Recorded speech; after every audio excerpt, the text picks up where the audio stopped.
మా భూభాగం ఏదో తూర్పులో మీరు ఆక్రమించుకున్న భూభాగం మాకు అప్పచెప్పాలి అని ఉక్రెయిన్ అన్నట్టు. ఉక్రెయిన్ వాదన సరి అయింది. కానీ సామ్రాజ్యవాదం విషయానికి వస్తే అమెరికాతో రష్యా కూడా అంతే కదా, పెద్ద తేడా ఏం లేదు. కనుక సస్యం మీద 20% భూభాగం నాదే అని అంటుంది. అంటే తగుజపు ధర్మరాజు అంటే దుడ్డే బరి నాదే అన్నట్టు అమెరికా ఏమంటుందంటే 20% భూమి వాళ్ళకి ఇడిచిపెట్టు, ఇప్పటిదాకా నీకు ఆర్థిక సహాయం చేసినందుకు ఉక్రెయిన్లోని ఖనిజ సంపదను మాకు అప్పచెప్పు, మేము తోడుకుంటామని మధ్యన ఈ అమెరికా ఇంకొక ప్రపోజల్ పెట్టింది. అందుకని ఆ మధ్య చూడండి మీరు, వైట్ హౌస్ సాక్షిగా ఉక్రెయిన్ అధ్యక్షుడు జెలెన్స్కీ కోపంతో లంచ్ కూడా చేయకుండా లేచి వచ్చాడు ప్రెస్ మీట్ లో చూసాం మనం. అంటే ఇప్పుడు పేదవాడి కోపం పెదవికి చేయటం అన్నట్టు అదే జరిగింది. ఏమైందంటే వచ్చిన తర్వాత మళ్ళీ పిలిస్తే పోవాల్సి వచ్చింది ఉక్రెయిన్ అధ్యక్షుడు. ఎందుకంటే తప్పదు, కనుక రష్యా మన అమెరికా అండ లేకుండా యుద్ధాన్ని కొనసాగించడం తెలుసు కనుక అప్పుడు అడిగి వచ్చినా మళ్ళీ పోక తప్పలేదు.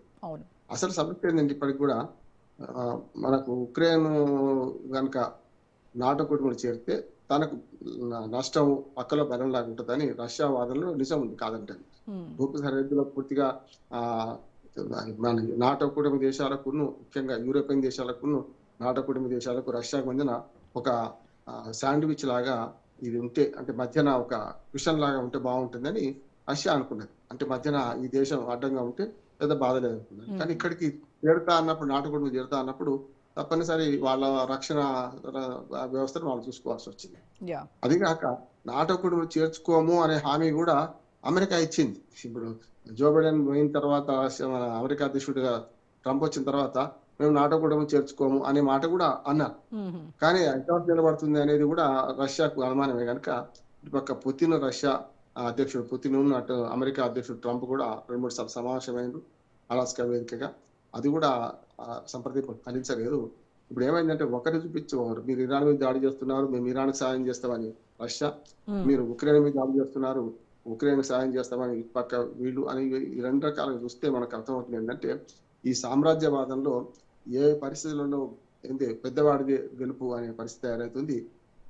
ఇది కొంచెం ఈ మధ్యనైతే ఇంకా 4.5 సంవత్సరాలు అయిపోయింది కనుక ఆగేటట్టే కనిపిస్తలేదు. Correct sir. రష్యా ఇటువైపు చూస్తే భారీ సంఖ్యలో దళాలను మోహరిస్తూ ఉంది. ఇటు యుక్రెయిన్ ఏమో, యుక్రెయిన్ అనుసరిస్తున్నటువంటి ఈ గెరిల్లా పోరాటం ఇదైతే ఏందో అది మాస్కో దూకుడుని ఎంతవరకు కంట్రోల్ చేస్తుందంటారు? ఖచ్చితంగా మన ఇరాన్ అమెరికా యుద్ధం జ్ఞాపకం వస్తుంది ఇక్కడ కూడా. కాకపోతే అదేమో ఆగుతూ సాగుతూ ఉంది. ఇది కంటిన్యూగా 4.5 సంవత్సరాలు జరుగుతుంది. ఉదాహరణకు మీరు అన్నట్టు అమెరికానేమో ఖరీదైన యుద్ధం ఎట్లా చేసిందో ఇరాన్తో, అట్లాగే సేమ్ ఇవాళ రష్యా కూడా ఖరీదైన యుద్ధం చేస్తుంది. అయితే ఊపరి షేర్వాని అందరు పరేషాని అనే పరిస్థితి రష్యాకు ఉన్నది. ఇటు మీరు అన్నట్టు ఉక్రెయిన్ తన గెరిల్లా దాడుతుంది. మొదటి నుంచి కూడా విడిపోక ముందు కూడా అక్కడ పరిస్థితులు ఉండే కనుక అట్లా చూసుకుంటే ఉక్రెయిన్ యుద్ధం అంతా ఖరీదు తక్కువ, అట్లాగే దాడులు ఎక్కువ యుద్ధం చేస్తుంది. నిన్నగా మనం చూసాం కదా, 13 మంది రష్యా మన కేంద్ర వాటి మీద దాడి చేస్తే దాదాపు 13 మంది పౌరులు చనిపోయారు, 75 మంది గాయపడ్డారు చూసాం మనం.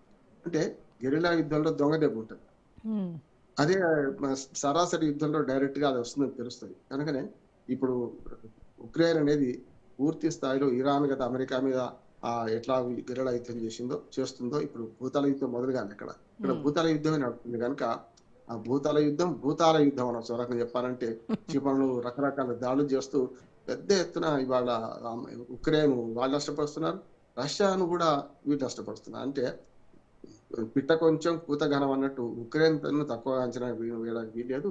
ఉక్రెయిన్కి ఇచ్చే సహాయం నాటో కుటుంబ దేశాలు ఇస్తున్నాయి. ఇటుపక్క ఇంకోటి ఏంటంటే నాటో కుటుంబ దేశాలను కంట్రోల్ చేస్తూ మీరు వాళ్ళకి కనుక సహాయం చేస్తే మీ భర్తం పడతా అని అమెరికాతో సహా వాళ్ళను రష్యా హెచ్చరిస్తుంది. ఇప్పుడు ఏముందంటే వంశీ ఉంటాడు, మీరు లేరా మీరు ఆక్రమించుకోవడం లేదా, మీరు ఆక్రమించుకోవడం లేదా అని ఈ 2 అగ్రరాజ్యాలు పనితీరు అట్లాగే ఉన్నది. చైనా పాత్ర మాత్రం ఇక్కడ స్పష్టంగా కనపడతలేదు. చైనా ఇటు పక్కన ఇరాన్ లాంటి దానికి సాయం చేసింది కానీ ఇప్పుడు రష్యాకు సాయం చేసినట్టు లేదు. అదే యుద్ధంలో ఇప్పుడు చైనా కూడా ఏ యుద్ధంలో కూడా ప్రత్యక్షంగా పాల్గొనలేదు. 2వ ప్రపంచ యుద్ధం నుంచి మొదలు ఇప్పటిదాకా ఎక్కడ కూడా చైనా డైరెక్ట్ గా పాల్గొన్న సందర్భం లేదు.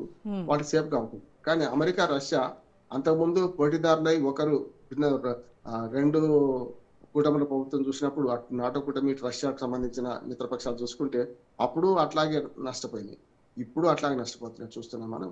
ఏదైనా సరే ప్రాణ నష్టం, ఆస్తి నష్టం ఇంత పెద్ద ఎత్తున జరుగుతున్న సందర్భంలో 2వ ప్రపంచ యుద్ధంలో ఎంతైతే ఎక్కువ దేశాలు పాల్గొన్నాయి, ఇక్కడ 1-2 దేశాల మధ్య యుద్ధం కానీ అంత ప్రభావం చూపెడుతుందని నేను అనుకుంటున్నాను. సార్, రష్యాకు మద్దతుగా చూస్తుంటే వేలాది మంది సైనికులు కావచ్చు, క్షిపణులు కావచ్చు, ఇవన్నీ వస్తున్నాయి. అంటే ఈ యుద్ధం కాస్త యూరోప్, ఆసియా మధ్య ఒక గ్లోబల్ యుద్ధంగా మారేటువంటి ప్రమాదం ఉందంటారా? అంత తొందరగా మారదు. ఇద్దరు కొట్టుకుంటుంటారు. సహాయం అంచేది మాత్రం ఇటుపక్క అటుపక్క సైన్యాలు మోహరించే ఉన్నాయి. డైరెక్ట్ గా ప్రత్యక్ష యుద్ధం కాకుండా పరోక్షంగా చేస్తున్నది అదే. ఉక్రెయిన్ ఓ రకం చెప్పాలంటే అమెరికా సహాయం లేకుండా, ఇతర యూరోపియన్ దేశాల సహాయం లేకుండా ఉక్రెయిన్ ఎనడో పునరిల్లిపోయింది. కనుక సహాయం ఉన్నది. కాకపోతే ప్రత్యక్షంగా యుద్ధాల్లో పాల్గొనడం లేదు, కానీ పరోక్షంగా సహాయం చేస్తున్నారు. అటు రష్యాకు కూడా నేను చెప్పినట్టు ఇప్పుడు మనకు ఉత్తర కొరియా అధ్యక్షుడు చాలా క్షిపణులు పంపించారు, కొత్తగా ఇప్పుడు తయారవుతున్నాయట చేస్తున్నట్టున్నారు.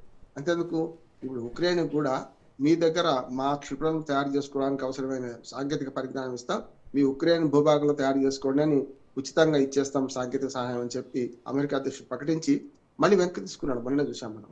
అంటే ఆ ఉక్రెయిన్ ఆశల మీద నీళ్లు చల్లినట్టు.